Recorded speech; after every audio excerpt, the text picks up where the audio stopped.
No more excuses. Anthony Weiner is gone, and it's time for Democrats to stand and fight on the issues that really matter. That's our lead story tonight.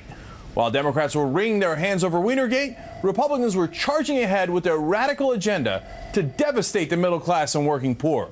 The House GOP just passed a spending bill that cuts food aid for women and kids, cuts funding for food safety, cripples efforts to stop oil speculators, and blocks efforts to create healthier school lunches.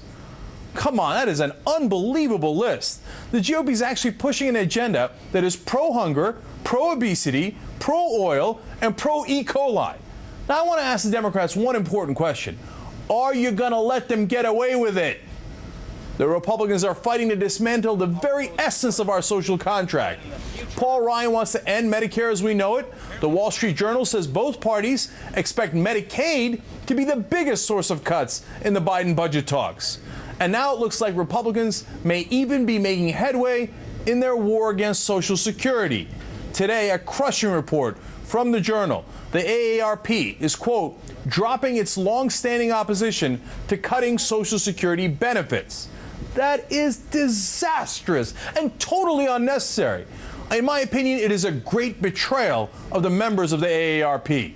Now, the leaders of that group have been furiously pushing back on that all day.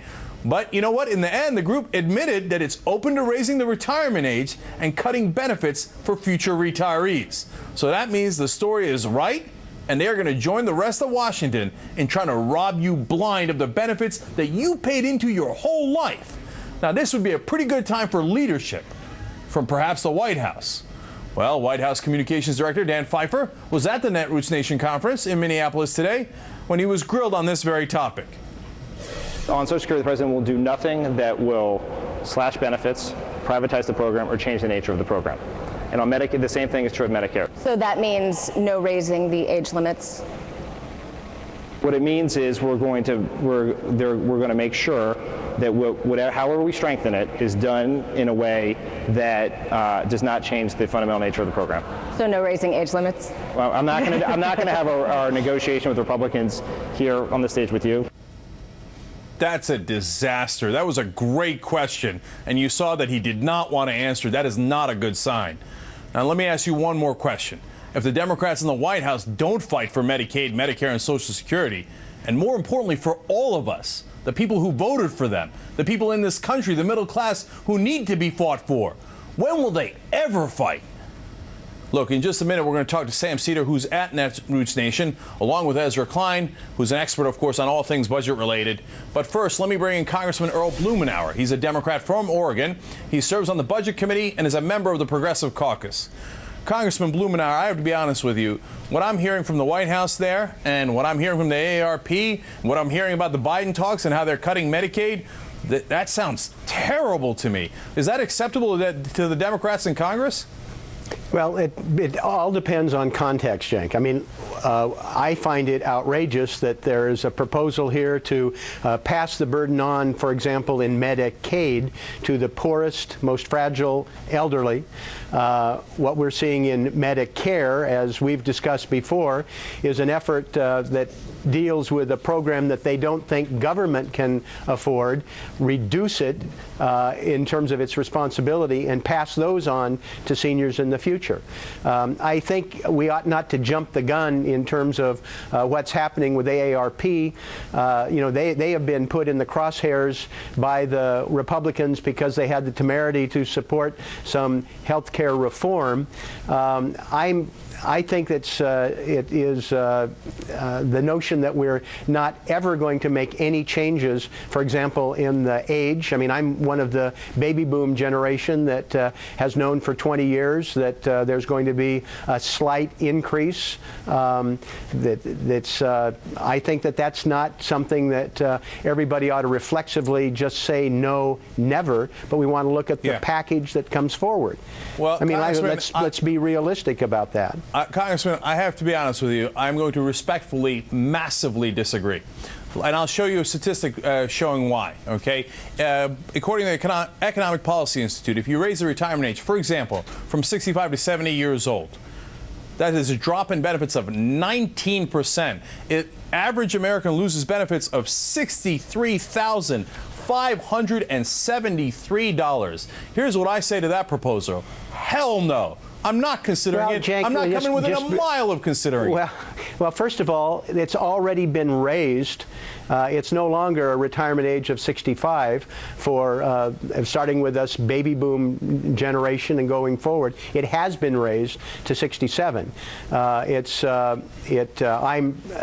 So do you want to raise it to 69 and take away another $10,000, $20,000, $30,000 from people? Over the course of the next 40 years, when life expectancy may well increase another 10 or 20 years, that being part of something that includes being able to make adjustments in terms of the tax rate, the tax base, for, in some cases, maybe having a slightly different inflationary rate for the wealthier seniors. I'm not talking about all and having the progressive indexing, but for the top 10 or 20%, you can put together a package that deals with the 25% shortfall that we're going to be facing. So we're going to adjust that. And I'm just saying, if you're looking at something that's going to be phased in over the next 20 or 30 years, I'm not reflexively going to rule out increasing it, for example, another year. We did it 2 years. The sky didn't fall. Congressman, this is a disaster. This is a disaster what I'm hearing from you. Look, I'm not reflexively against reform. And if you say, hey, for example, we got to increase the amount of people paying the payroll tax, so you go above $106,000. Okay, that makes perfect sense to me, and there are reforms you can do. But it's perfectly stable until 2037. It pays every single cent, and then above that, it pays 75%. So why would you raise the retirement age? No, on the retirement age, what I'm hearing from you is even a member of the Progressive Caucus is not going to fight for it, and these people are going to lose 10, 20,000 benefits. So you tell me no. Then I want you to tell me right now, no on raising the retirement age. No.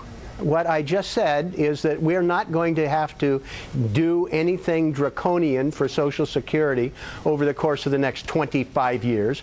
But if the life expectancy goes up another 20 years or 10 years, raising the retirement age another year in 20 or 25 years from now, gradually, as part of a larger package that includes other progressive reforms, I don't think that's crazy. And the majority of the American public doesn't either. No, that's not true at all. I mean, I'm sorry.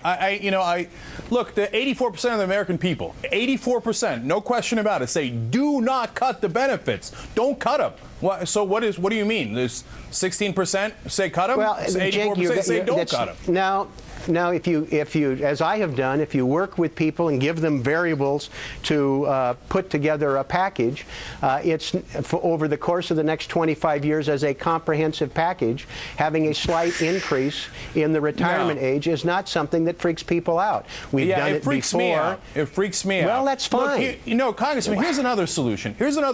Okay? Right now, our effective tax rate is at a near record low. It's at 14.4% of GDP. We don't disagree on that. I know we don't disagree. So why don't you insist on it? Why don't you say, hey, listen, I'm not going to cut a penny of Social Security until you get this to a reasonable level where the wealthy in this country stop robbing us blind, where they take all the advantages, they take all the breaks, they take all the subsidies, and then they say, oh, no, but I got to cut your Social Security. Hell no. We're obviously pushing, and in terms of trying to, I'm not in favor of extending tax cuts. I'm in favor for the wealthy. I'm working in terms of dealing with some of the unnecessary oil subsidies, but to sort of come unsprung and suggest you can't have a comprehensive package over the next 25 years, you're going to rule everything out that you disagree with. Congressman, here's a guarantee I have for you. Here's a guarantee I have for you. Whatever deal that you guys are going to make, Joe Biden, the White House, apparently congressional Democrats, you're not going to raise taxes on the rich. You're not going to do it. And then you're going to tell me it's comprehensive when you cut Medicare, Medicaid, and Social Security. That ain't comprehensive. You come back with Bush tax cuts. Take them away, okay? We go back to the Clinton rates? Okay, I'll say, all right, now we're having a conversation. That's comprehensive. Are you going to do that? You're not going to do that, are you? Well, what do you mean, am I going to do that? I mean, you know that I don't have all the power here. I am arguing for a position that does exactly what you're saying in terms of in many of those tax adjustments. But the notion that just because there are things that may be approached by Biden, I mean, you got copies of correspondence, letters, arguments we're making to the White House for things that we want to be on the table, like making sure that we're not surrendering on the tax cuts, making sure that we're pushing in terms of the oil subsidies. But the notion that somehow we're not pushing back, I think, is wrong. But there is certain limitations in terms of what we can actually do. I just disagree in terms of the notion that over the next 20 years that we have to fight to never, ever again make an adjustment to the age, ruling it out before we get into dealing with a package. I don't know that that's the most appropriate way to go. We'll just agree to disagree. Yes, we have a very healthy disagreement on that. Congressman Earl Blumenauer, we really do appreciate the conversation. It's always fun to talk with you. Always enjoy it. And I agree with you on oil subsidies, by the way, and I agree with you on taxes. I wish we'd fight really hard for those. And I know that you're in the Progressive Caucus and you're trying to push them in the right direction. Thank you for joining us. Yep, my pleasure.